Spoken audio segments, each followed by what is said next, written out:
It is not titles that honor men, but men that honor titles. There is no avoiding war. It can only be postponed to the advantage of your enemy.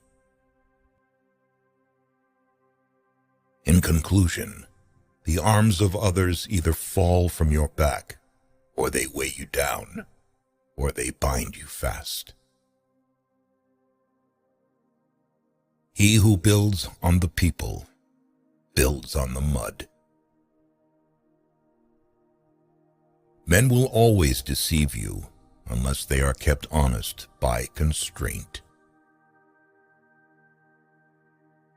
Everyone around will envy you if you tell the truth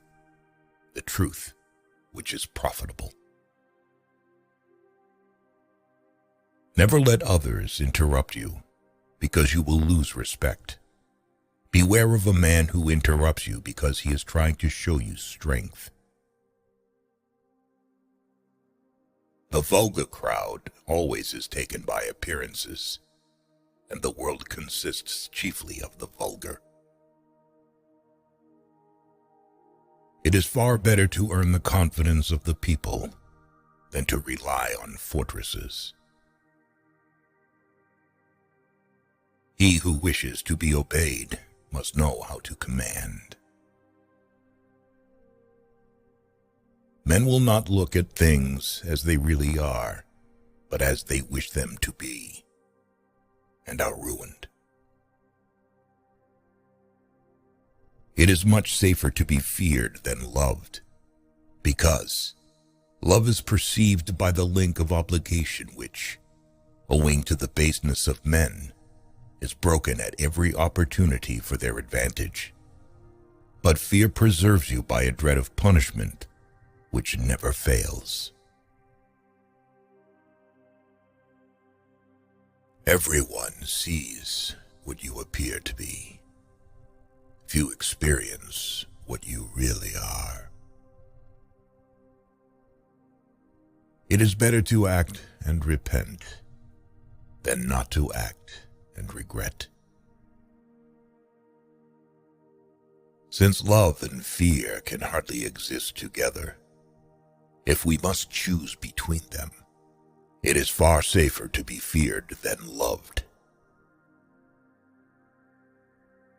Men should be either treated generously or destroyed, because they take revenge for slight injuries. For heavy ones they cannot. If an injury has to be done to a man, it should be so severe that his vengeance need not be feared. Men in general judge more from appearances than from reality. All men have eyes, but few have the gift of penetration. The lion cannot protect himself from traps, and the fox cannot defend himself from wolves. One must therefore be a fox to recognize traps, and a lion to frighten wolves. Wisdom consists of knowing how to distinguish the nature of trouble, and in choosing the lesser evil. Make no small plans, for they have no power to stir the soul. Where the willingness is great, the difficulties cannot be great. It is a common fault of men not to reckon on storms and fair weather. Never was anything great achieved without danger. A prudent man should always follow in the path trodden by great men and imitate those who are most excellent, so that if he does not attain to their greatness, at any rate he will get some tinge of it.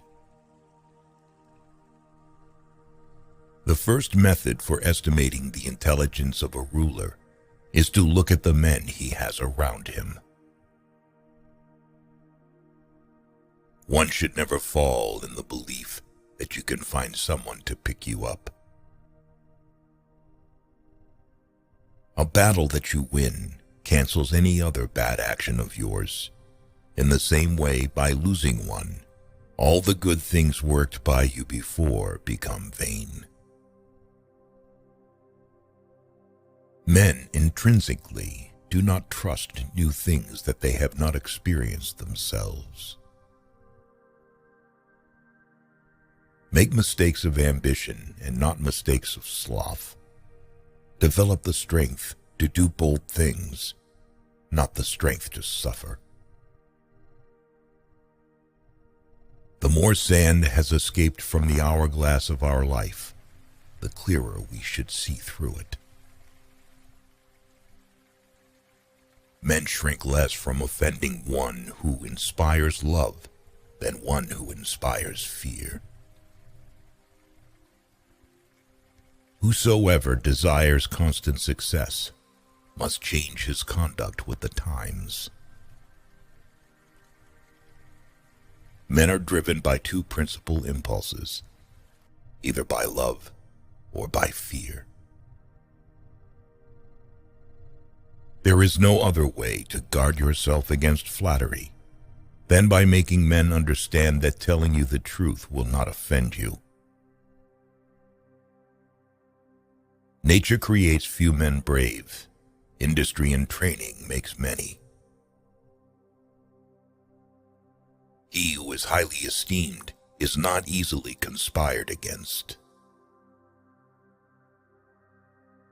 Men sooner forget the death of their father than the loss of their patrimony. The best fortress which a prince can possess is the affection of his people. He who shuns women passes up the trouble, but also the benefits. He who puts up with them gains the benefits, but also the trouble. As the saying goes, there's no honey without bees. Everyone who wants to know what will happen ought to examine what has happened. Everything in this world, in any epoch, has their replicas in antiquity. Necessity is what impels men to take action, and once necessity is gone, only rot and decay are left. A sign of intelligence is an awareness of one's own ignorance. Of mankind, we may say in general they are fickle, hypocritical, and greedy for gain. There is nothing as likely to succeed as what the enemy believes you cannot attempt.